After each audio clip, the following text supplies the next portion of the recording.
So was there an extra burden on you to perform tonight? Yeah, oh yeah.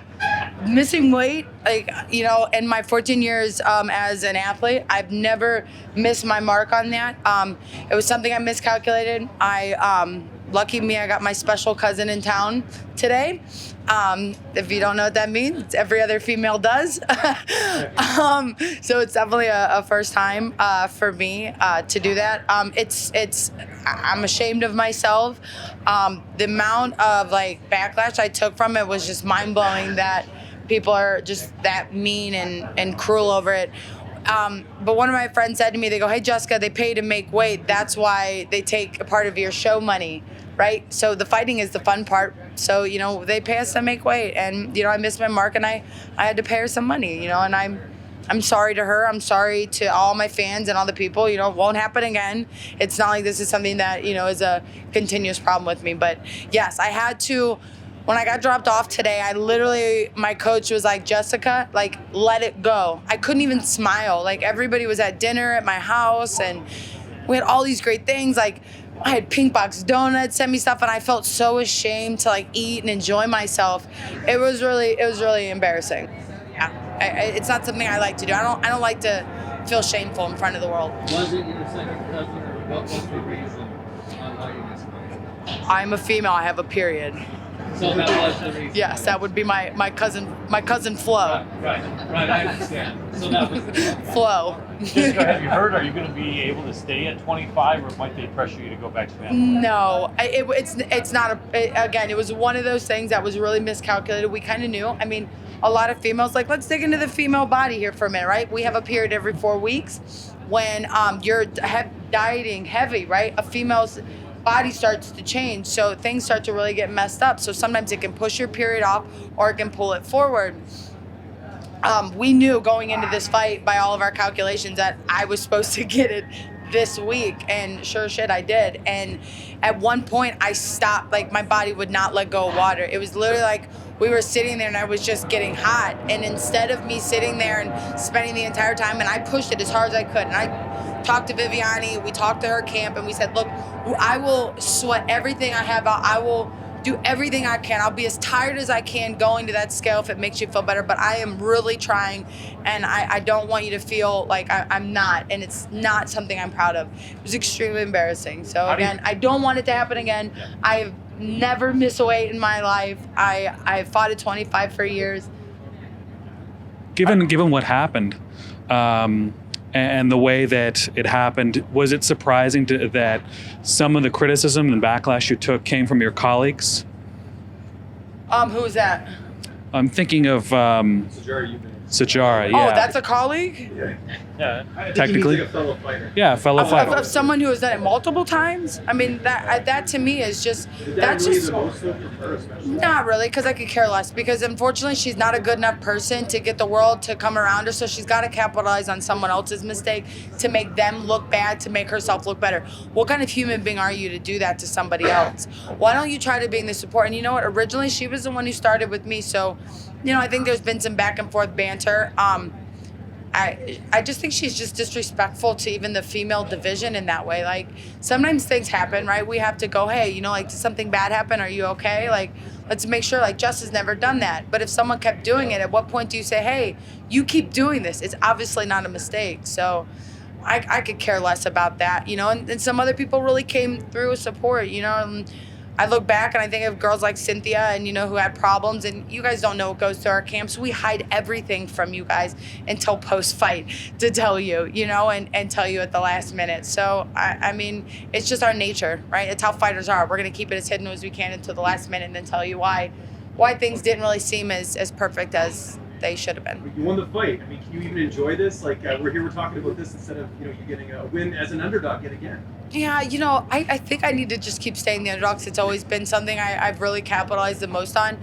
We knew Viviani was really, really great. I knew that she had fought. It was so crazy because she fought on my the day after my birthday, just against Alexis Davis, and I said that. So it was after me in the Valentina fight. I go, they're gonna make me fight the winner of that, and I lost a split decision to Alexis Davis at 35. It just made sense, the way the division was growing, and people who had fought each other. I just had a feeling that was going to happen. And they originally offered the fight in October. Going into the Valentina fight, I talked about it. I had 6 herniations in my lower back. The UFC they knew about it. You know, they did everything they could to help get me through the fight and made me feel as comfortable. It's my job as a fighter to change those things. But in the midst of that time from that fight, I had another episode at the UFC Performance Institute in one of my training sessions that I completely lost all function of my legs. So we got set back. So they originally wanted us to fight this fight in Boston in October. And we said, hey, look, is there any way we can do it in Vegas at home? Give us a couple more months. We're really right on the verge. You know, Bo Sandoval and Heather over at the Performance Institute have literally spent countless of hours and time rebuilding me. And, you know, thankfully for that, you know, we're in a much healthier state. So it's exciting to see where things kind of go from here, right? Because I got to showcase, I have really good kicks. My right hand is heavier than ever. And also my ability to, you know, get up off the ground when someone takes me down as well as my takedown defense. I think it was exciting to show you. I mean, isn't it what you guys want to see? You guys want to see fighting. You don't want to just see quick finishes. You want to see a showcase of 2 talents, right? Like if a football game was just throwing the ball back and forth, would you really enjoy it? You want to see the hits. You want to see the adversity. So I gave you adversity and I came out on top. Having Puna won earlier in the night, your teammate, did that even register with you in the fight, him getting a victory? Absolutely. It was awesome. Two Las Vegas natives from Extreme, like coming in to here, right? That was incredible, right? Like what a great way to start the card. And, you know, it makes Eric Nixick feel incredible, and Gray and all those guys who work really well with us, Ray and Nate, those guys are great. You know, it's very enjoyable for them. You showed a tremendous amount of resilience in coming back from defeat in your last fight. A lot of people don't do that. How were you able to dust yourself off and get back on the grind? If there's anything I can do with my ability to have a microphone in this world is to teach people things, you know, teach them something about themselves as well as teaching myself. But being resilient is not what our society is about anymore. It's about beating people down or, hey, how can we capitalize on saying the worst possible thing about it? The only way that I could feel that I could really be a change in the world, as well as in myself, is by doing the things I didn't want to do. So even on days that I felt like absolute crap, I was like, hey, make that post, make that positive post, show people how strong you are. And there was somebody once said to me, how did you become strong, Jess? And I said, well, I just faked it. And then one day I just realized I was strong because every single day I told myself I'm strong and I'm badass. The other thing is when somebody's coming back from a defeat like that, we're seeing people come in there and fight, but a little bit safe and careful. You did not do that. I feel that was the X factor. You did really tough. Yeah, we've been really learning how to like pop ourselves into 6th gear and really like push the pressure and just utilize that. I'm a slow starter. I've never been a great first round fighter. I always kind of like feel it out and feel myself out. That's even kind of how I spar. That's why we try to make our warm-ups in the back super rough and hard so I can get that heart rate up. But, you know, it's just, I don't know, I'm still learning pieces of me. It's like I'm constantly shattering old versions of myself and rebuilding new ones so that I can constantly become something different. And, you know, this was a learning lesson, all of it is, and I take it each time, and I value each of this moment because I'm never going to get it back. It's got to be intimidated, though, going back to my territory, like trepidation about getting hit, or you just... If you guys have ever followed anybody of my story, you know, I was an abuse victim as a child. A part of me choosing the career choice that I have was because something felt so natural to me. I'm not scared of getting hit. I'm scared of not making change that makes that hit worse every time. So again, I'm not scared of the punches. I'm not scared of what could happen. I'm scared of not being better for myself.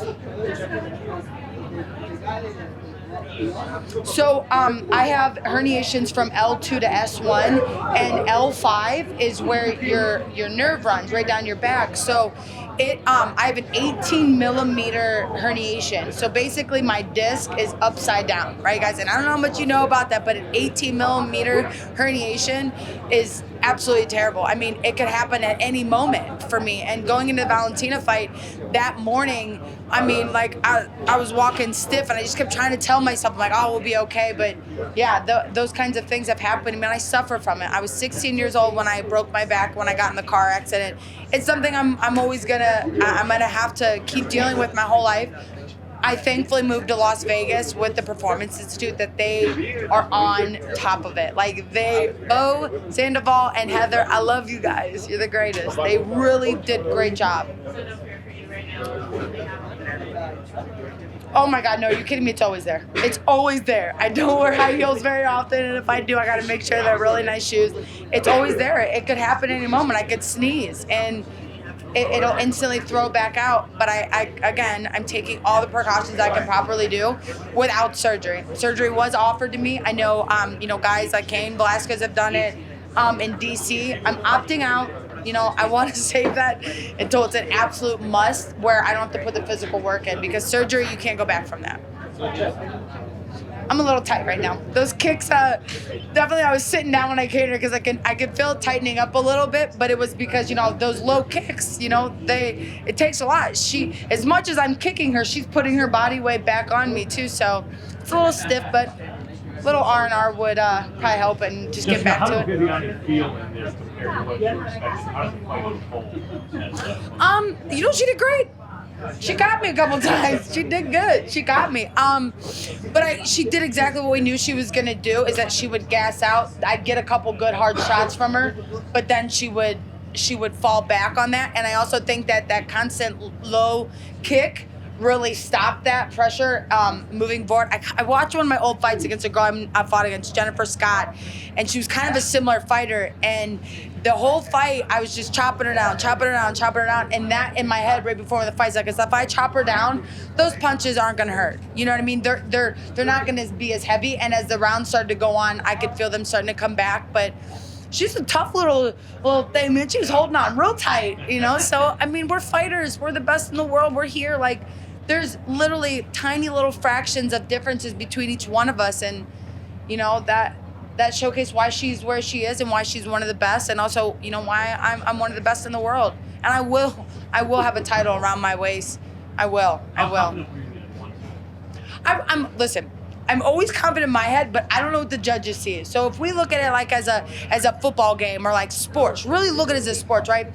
I knew I hit a lot more low kicks. I knew I connected with more punches, and I showcased more athletic ability as well as martial arts ability. And I think that's where we're going to start seeing the game change a little bit. It's just like you do again, I'll keep using the reference of football and basketball. Like, we look at assists, we look at these things. So we look at how many low kicks did you throw? How many did you hit? How many right hands did you throw? How many did you hit? That you start to actually see those numbers. And I could tell that there was a significant amount of kicks that I had hit with her. So I felt good about it, but sometimes these judges, have their own mind and have their own way. We saw last week there were 2 draws on the card that were not draws. So just one last one. Going back to the weight thing and the scale, there was a moment where I saw your coach go up to the scale afterwards. Did you guys see something different in the back? Yes, it did. We were out, we agreed on 130 back there, right before we came to the scale. We agreed on 130 and that I would pay. And then we get out there and we're like, first they're like, I asked them, I said, should I declothe? Should I hoop? And they were like, well, no, you should be fine. Then I was like, are you sure? So I was like, we'll just do it just in case. I could be 29, save myself 10%. And then we get on there and it was 131 and Darren was like, whoa, no way. She was not. We just, with her clothes on in the back, she was 130. So that didn't make sense. But it is what it is. Look, I don't have a manager, so it looks like I paid her my 10% management fee right now. So. How do you feel now, Jessica? How soon do you think you're going? I want to take some time off. Last year was a big year for me. I left Strong Style to move to Las Vegas and join Extreme. We've done a lot this year. The back injury, the title fight, this win. There's just been a lot. I'd like to get back on the Columbus card in my hometown, back in Ohio, back where I live and, or where I lived for so many years. And, hopefully March will be a perfect timing and I can leave, go spend a really good holiday with my family.